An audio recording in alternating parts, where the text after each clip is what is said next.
Hello guys, चलिए अब हम देखते हैं। ठीक है, थ्योरम करते हैं। एक क्या है कि थ्योरम है आपका कि जो एब्सोल्युटली कन्वर्जेंट सीरीज़ है ना, ठीक है, उसमें अगर आप पॉजिटिव टर्म का सीरीज़ अलग से ले लीजिए और निगेटिव टर्म का सीरीज़ भी अलग से ले लीजिए, ठीक है, तो दोनों ही सीरीज़ क्या होंगे, कन्वर्जेंट होंगे। ठीक है, तो ये एब्सोल्यूट कन्वर्जेंट के केस में ये एक अच्छा प्रॉपर्टी है, क्योंकि आपको पता है अल्टरनेटिंग सीरीज़ होता है।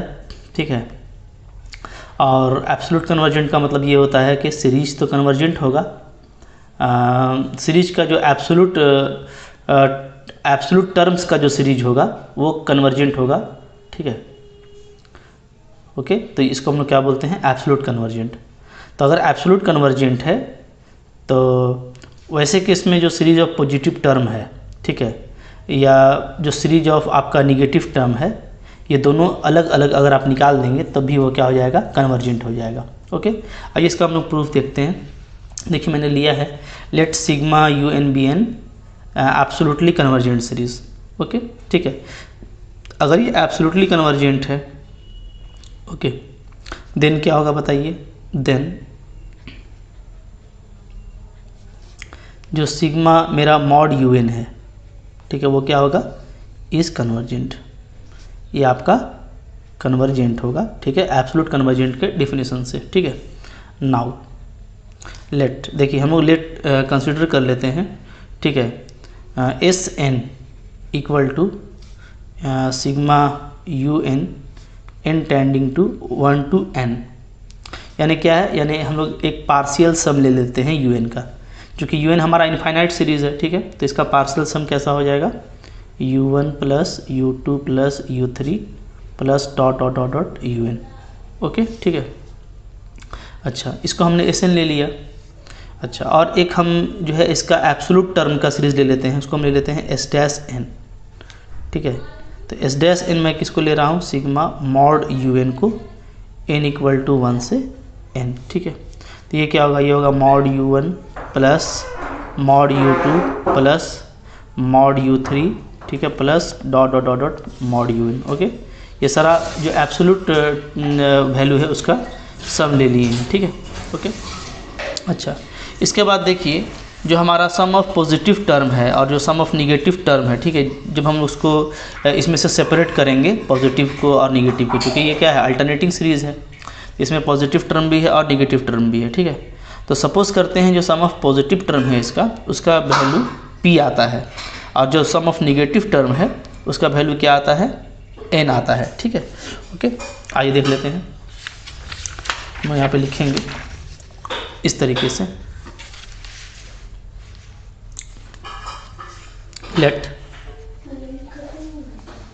Let sum of positive terms, ठीक है, एंड सम ऑफ निगेटिव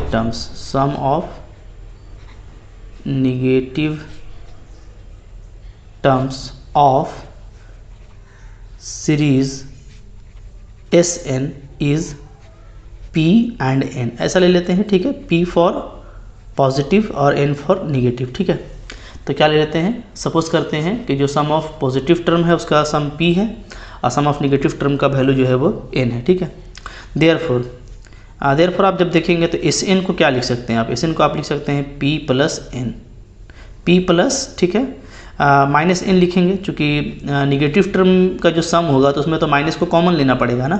ठीक है, तो एक्चुअली ये क्या आ जाएगा, ये आ जाएगा आपका p माइनस n। ठीक है, पॉजिटिव को अलग कर देंगे, माइनस लेकर के फिर निगेटिव वाले को अलग कर देंगे, तो उसका सम n है, इसका सम p है। ओके, एंड जब आप इस डैश n निकालेंगे, यानी जब आप एब्सोल्यूट टर्म वाला निकालेंगे, तो चूँकि एब्सोल्यूट टर्म वाले में तो सारा पॉजिटिव है, मॉड लिया हुआ है आपने, तो ये क्या हो जाएगा, ये आपका हो जाएगा p प्लस n। ठीक है, ओके, अब यहाँ से देखिए, यहाँ से हम p और n का वैल्यू निकाल सकते हैं। जैसे मान लीजिए आपका 1 है, ये आपका क्या है 2, तो 1 और 2 को अगर हम ऐड कर दें तो 1 और 2 इम्प्लाइज क्या हो जाएगा, S N plus S N dash is equal to 2p। तो यहाँ से आपका p क्या आ जाएगा, p आ जाएगा S N plus S N dash by 2। ठीक है, ओके, अच्छा, और अगर दोनों को हम सब्ट्रैक्ट कर दें तो हमको क्या मिल जाएगा, n मिल जाएगा। अगर हम 2 माइनस 1 कर देते हैं तो हमको क्या मिलेगा, S N dash minus S N is equal to 2n। तो मेरा जो n का वैल्यू है वो आ जाता है S N dash minus S N by 2। Clear है, ठीक है। तो मैंने p का भी वैल्यू निकाल लिया और n का भी वैल्यू निकाल लिया। क्लियर है, ठीक है। अच्छा, अब देखिए यहाँ पे चूँकि मेरा जो सिग्मा UN है वो क्या है, वो है एब्सोल्युटली कन्वर्जेंट। ठीक है, इसका मतलब क्या है, इसका मतलब है कि जो सिग्मा n होगा, मतलब कि जो इसका एब्सोल्यूट टर्म वाला सीरीज होगा, ठीक है, यानी s डैश n, वो क्या होगा, वो आपका, ठीक है, कन्वर्जेंट होगा, यानी किसी फाइनाइट लिमिट को टेंड करेगा as n tending to infinity. ठीक है, ओके। तो हम लोग इसको ऐसे लिख सकते हैं क्या, since sigma UN is absolutely convergent,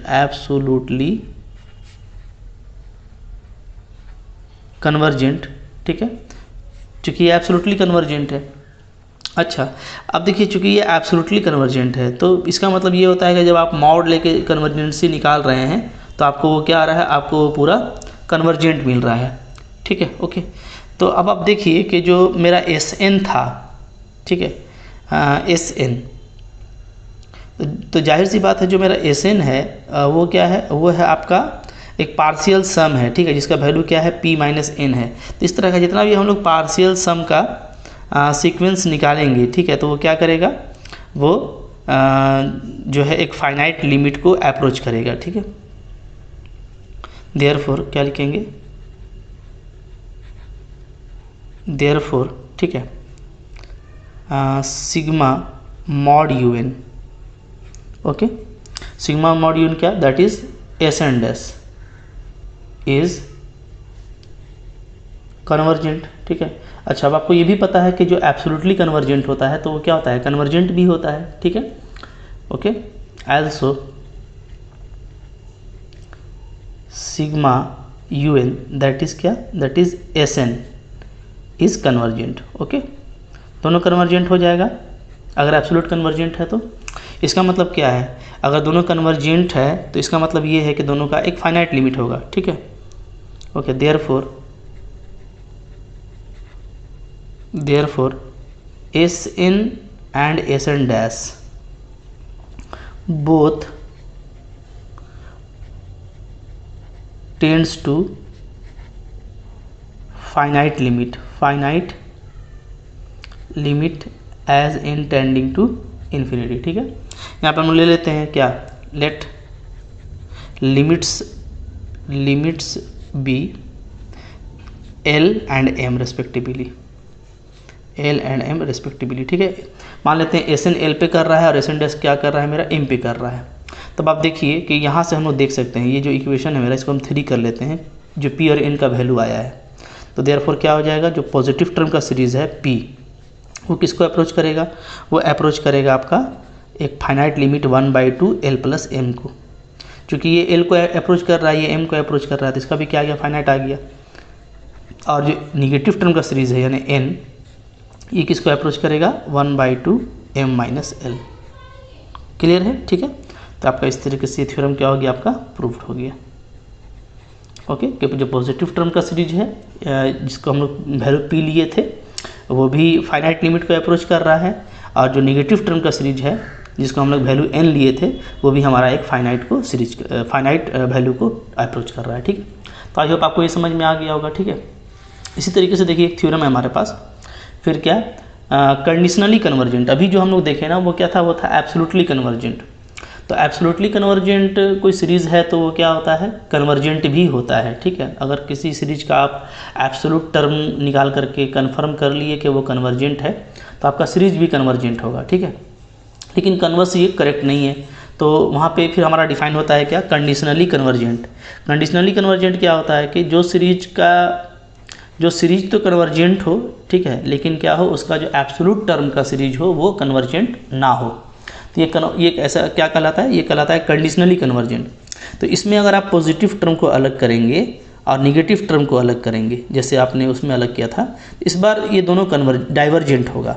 तो याद रखिएगा, एब्सोल्युटली में अगर आप अलग करते हैं पॉजिटिव और निगेटिव को तो वो कन्वर्जेंट होता है, और अगर आप कंडीशनली में अलग करते हैं तब आपका ये डाइवर्जेंट होगा। ठीक है, यहाँ पे लिखा हुआ है the terms of either being taken in the order in which they occur.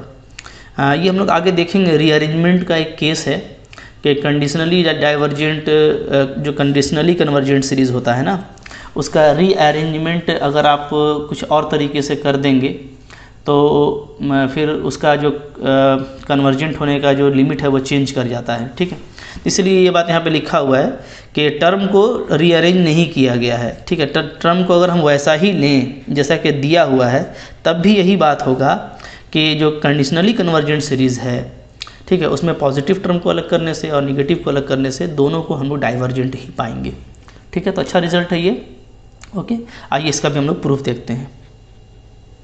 Proof, ठीक है, लेट, जैसे हम लोग शुरू किए थे वैसा करते हैं, let U N be conditionally convergent series, conditionally convergent series. ठीक है, अगर ये कंडीशनली कन्वर्जेंट सीरीज है तो इसका मतलब क्या है, देयरफॉर क्या होगा बोलिए, जो सिग्मा यू एन है वो क्या होगा, ये होगा आपका कन्वर्जेंट,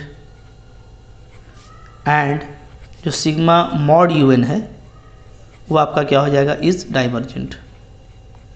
ठीक है, ओके, इसका मतलब ये है कि अगर हम दोनों का पार्शियल सम लें, दैट इज़ अगर हम इसका पार्शियल सम ले लें S N, sigma U N N equal to 1 to n, ठीक है, तो ये क्या होगा, तो ये जो है आपको, चूँकि ये कन्वर्जेंट है तो ये किसी फाइनाइट लिमिट एल को अप्रोच करेगा। ठीक है, ओके, ये टेंड करेगा आपको किसी भी फाइनाइट लिमिट को, तो हम लोग यहाँ पे लिख सकते हैं कि this tends to a finite limit. Okay, ये कोई भी हो सकता है, एल फाइनाइट, ठीक है, as N tending to infinity, चूँकि हमारा सिग्मा यू एन कन्वर्जेंट है। ठीक है, एंड और अगर हम इसका पार्शियल सम ले लें एब्सोल्यूट वैल्यू का, तो वो आएगा एस एन डैश, तो उसका पार्शियल सम ऐसे लिखा जाएगा n equal to 1 to infinity. तो ये क्या है, ये चूँकि डाइवर्जेंट है तो ये, चूँकि ये सारा पॉजिटिव टर्म है तो ये प्लस इन्फिनिटी पे क्या करेगा, डाइवर्ज करेगा as N tending to infinity. ठीक है, तो ये बातें आ गई। ओके, अब देखिए जैसे हम लोग ऊपर लिए थे वैसा ही ले लेते हैं, पॉजिटिव का वैल्यू को p और निगेटिव का वैल्यू को n। ठीक है, let sum of positive and sum of negative terms, ठीक है, negative terms of series S N is capital P and capital N। ठीक है, देयरफॉर हम लोग ये जानते हैं कि एस एन में क्या आ जाएगा, P माइनस एन आ जाएगा, और जो एस एन डैश है उसमें क्या आ जाएगा, P प्लस एन आ जाएगा। ठीक है, यहाँ से हम लोगों ने जब P का वैल्यू निकाला था तो क्या आया था, S N plus S N dash by 2, और जो n का वैल्यू निकाला था वो आया था हम लोग का S N dash minus S N by 2। अब आप देखिए, ठीक है, मैं इसको यूज़ कर लेता हूँ, ये पूरा को मैं 1 मान लेता हूँ। तो अब आप देखिए कि एस एन मेरा फाइनाइट को कन्वर्ज कर रहा है, एस एन जो है, ठीक है, जो सम ऑफ पार्शियल सम है मेरा वो कन्वर्जेंट है, लेकिन इसका क्या है, डाइवर्जेंट। तो एस एन डैश अगर डाइवर्जेंट है और एस एन अगर कन्वर्जेंट है तो जाहिर सी बात है कि अगर एक डाइवर्जेंट है और एक कन्वर्जेंट है तो P क्या हो जाएगा आपका, ये भी कन्वर्ज करेगा। ठीक है, तो P आपका हो जाएगा प्लस इन्फिनिटी। ठीक है, ओके, चूँकि L plus infinity by 2 infinity आ जाएगा, और जो N है मेरा, ठीक है, तो ये भी क्या आ जाएगा, तो ये भी मेरा आ जाएगा इन्फिनिटी। क्लियर है, ठीक है, तो दोनों क्या है आपका इन्फिनिटी पे ही कन्वर्ज करेगा, चूँकि ये भी आपका इन्फिनिटी है और इन्फिनिटी में आप जो है फाइनाइट वैल्यू को माइनस करेंगे तभी वो इन्फिनिटी आएगा। तो हम क्या लिखेंगे, hence P and both, P and N, capital N, both tends to infinity. ठीक है, सेपरेटली, दोनों को अगर आप अलग अलग भी रख करके ऐसा कर रहे हैं बात, तो आपको अलग अलग दोनों इन्फिनिटी को ये करेगा। ठीक है, दस क्या लिखेंगे, thus the positive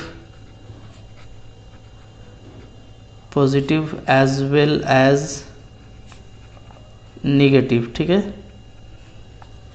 terms of a conditionally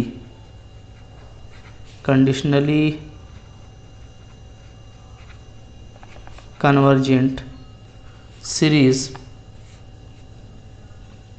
form two divergent series separately,